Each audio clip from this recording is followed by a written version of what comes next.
I want to talk to you guys about idealism. Idealism is something that will get you drunk like a drug. It's like falling in love with a woman. And then one day a friend of yours comes and says, you know, that woman that you supposedly love, or the woman that you think you love, she's actually a stripper. And you don't believe him. Oh, come on, she's not a stripper. She's a lovely, wholesome, moral woman. And then he takes you to the strip club and you see her stripping. And men are throwing money at her. And what do you do at that point? Well, you have two choices. Either you can accept that you were wrong and you will learn from your mistake and learn from your naivete, or you will dig yourself deeper into your delusional way of thinking and you will say something like, well, maybe she's stripping because she's so desperate for money and she has to take care of her parents. I will give her money and that will make her stop stripping because she is such a wholesome woman. Idealism is like this, trying to force your ideals into reality.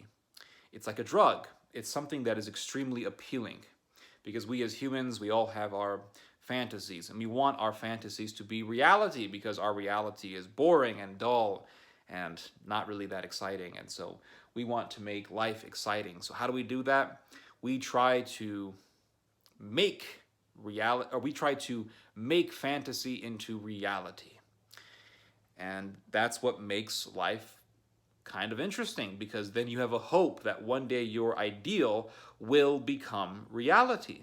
It's like the people who say, you know, I really want to see the French Empire revived and the Catholic Church and the French Empire will be together and together they will conquer the whole world. And it's like, well, you know, France, yeah, I don't think they're, you know, after beheading hundreds of thousands of people and destroying the idea of a church-state system in the French Revolution, I don't think the French really are interested in doing that.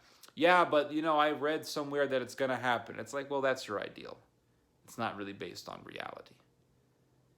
But people have these ideals. They want to make them into reality. You see this sort of thing with the left today, the left-wing fanatics on the streets, especially in Portland and currently in Kenosha in Wisconsin. They have these fantastical ideas. To them, all police officers are evil. All police officers are the muscle or the imposers of a racist system, a system of systematic oppression and racism and just tyranny against black and brown and colored folks and indigenous people, you know. And they will look at what happened with, let's say, Mr. Jacob Blake. And they'll say, well, you know, a black man was just trying to walk into his car. You know, a black man doesn't even have the right to walk into his car. White officer just comes along and puts 7 bullets right into his back. We as black folk can't even walk into our own vehicles without being hunted down like a bunch of animals. Well, that is your ideal, right? That's your fantasy. You want that fantasy to be a reality because once, you know, if it becomes your reality, then all of your grandiose ideas of revolution and utopia, well, they become quite legitimate at that point. They become quite legitimate. So you want your ideas about police officers to be real. I mean, a lot of these lefties, I think, what they claim they hate, they want that to be real.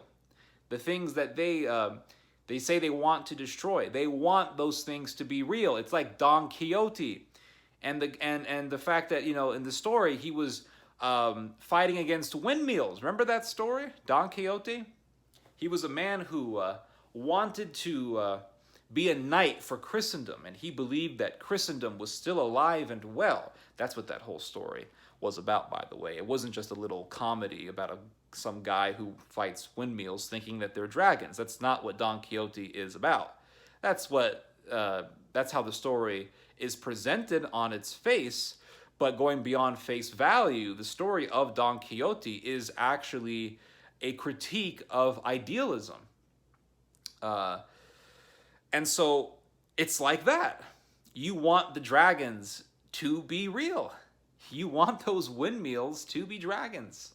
Because once those windmills are dragons, then your whole ideology of knighthood, your whole idea of, well, in the story of Don Quixote, it's knighthood, but in the case of the left wing, your whole idea of this whole system of systematic oppression and racism, and the cops being the, the executioners for a racist system, that becomes real, and therefore your whole agenda becomes legitimate.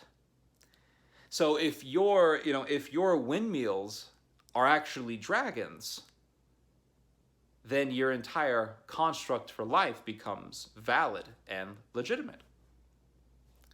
And so those who believe that the windmills really are dragons, those people will lead the world into destruction. Idealists will lead us into destruction because idealists have always led humanity into chaos and hysteria. And if they continue on, violence. The Bible talks about an idealist thousands and thousands of years ago. It talks about a guy named Nimrod. He wanted to build a tower that could reach the skies, that could reach heaven. That was an ideal. And idealism is very appealing. Idealism is very appealing, and it's appealing because we perceive what we want to see as humans, just like we hear what we want to hear. And so if we have this idea about someone or something, then we want that idea to be real because it makes us feel good. And if there's some sort of obstacle or something that we perceive as an obstacle or as some type of impediment to the ideal that we hold in our minds, then we will destroy that which we perceive as an obstacle. In many cases, well, actually in all cases, the obstacle is always other humans who we see as enemies. So, for example, in the French Revolution, the rebels had an idea that they could create a society of 100% equality. Everyone is equal. The king is equal to the subject. This was an idea of the Enlightenment. Well, if you make the king equal to the subject, if you make the king equal to the people, then there really is no order in society. And some mob of people could say, well, that king, he executed a criminal, and therefore I believe that the execution of that criminal is murder. Therefore, we should do a revolution and kill the king. And once you begin to enact, or once you begin to pursue Enlightenment ideas, it actually creates a very effective system for encouraging revolution and rebellion. It's, I think, one of the reasons why there were some very powerful people who pushed the ideas of the Enlightenment, because they knew that it would actually overturn the current system and give them the opportunity to then restructure society. It's why you had a lot of Freemasons and occultists who were supporting the Enlightenment. It's because it was a great vehicle, a great means by which to start a revolution. And so the peasants were the ones who were pushed to rebel. They were motivated, they were encouraged to rebel. But what happened ultimately? What happened ultimately was that the peasant class suffered more than anyone, more so than the so-called elites. In fact, there was people in the royal family who were supporting the revolution. There was a guy by the name of Philippe d'Orleans, and he wanted the revolution to happen because he believed that if the revolution were to take place, which it did, it would kill the king and then he could take the throne.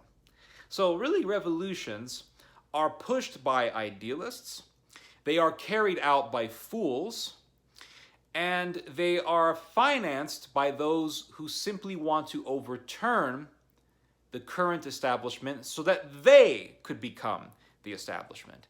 This is why idealism is actually a fool's errand, really, because anytime we see an idealistic movement grow into substantial numbers, this always ends up being the case. It's financed by powerful people.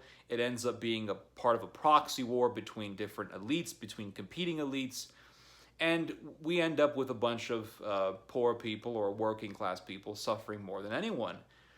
Just look at all the civil wars that have taken place throughout history. You have a bunch of idealists who believe in the cause of the Civil War or the war, whatever it is, and then you have some wealthy landowners or some corporatists who want the war to take place, and then a bunch of innocent people die. Look at the American Civil War. It was a bunch of southern gentry landowners who wanted that war to take place, and they got a bunch of young Southerners to believe that the North wanted to take away their freedoms. The reality is that the southern landowners, the slave owners, the plantation owners, they wanted to keep their slaves. That's why they pushed for the war. So this is the reason why I don't really support revolutions. I don't really support secessionist causes or anything like that, even if they present legitimate objections. In fact, all movements have legitimate objections. All movements do. All movements have complaints that are real. All of them do. But they mix those complaints, those real complaints, with delusional complaints. And then you have a bunch of people who form a mob, and they end up coming up with conclusions that are not really based on reality. So, for example, the whole thing involving Jacob Blake in Kenosha, Wisconsin. We Americans have now learned the name of a new town in our own country, Kenosha. It's now become a nationally known name. It's now become a household name. So you see what happened in Kenosha. So, an officer just fired 7 shots into an unarmed black man's back, right in the back. How long is it going to take? How long is it going to take before us black folk get tired of all this? And it's like, well, but he was going into his car. Well, he actually got tased by the officers and he didn't comply. After getting tased, he goes to his car. Officers had every reason to believe that he was going to pull out a weapon. Could have been a knife, could have been a gun. It does not matter. But that doesn't matter. What matters is that there were seven shots in the back. You know, George Floyd was suffocated for 8 minutes and 46 seconds. Now Mr. Blake was shot 7 times in the back. First it's 8:46. Now it's 7 shots in the back. What's next? What's next? And that is the mob way of thinking. They ignore context. They ignore circumstance. They ignore the fact that, wait a second, the man got tased. Wait a second, the guy had a long criminal record. The cops were very concerned about how he was going to react to the situation. There's also the fact that they told him to stop walking. There was the fact that the cops had their guns out. When cops got their guns out, they have a reason for that. And the fact that you do not comply, even though they have their guns out, that indicates to them that you are reckless enough to disobey orders and potentially to respond with violence against them. And therefore, in that context, they have every reason to fire at you because it's either their lives or it's your life. And they are going to take away your life before you kill them, which is very reasonable. But the mob ignores all of this. Why? Because they are stuck in their ideals. And in their little fantasy, well, windmills are dragons. And they are just like Don Quixote, drunk off of their delusional idealism. Anyway, you guys just heard some theology. God bless.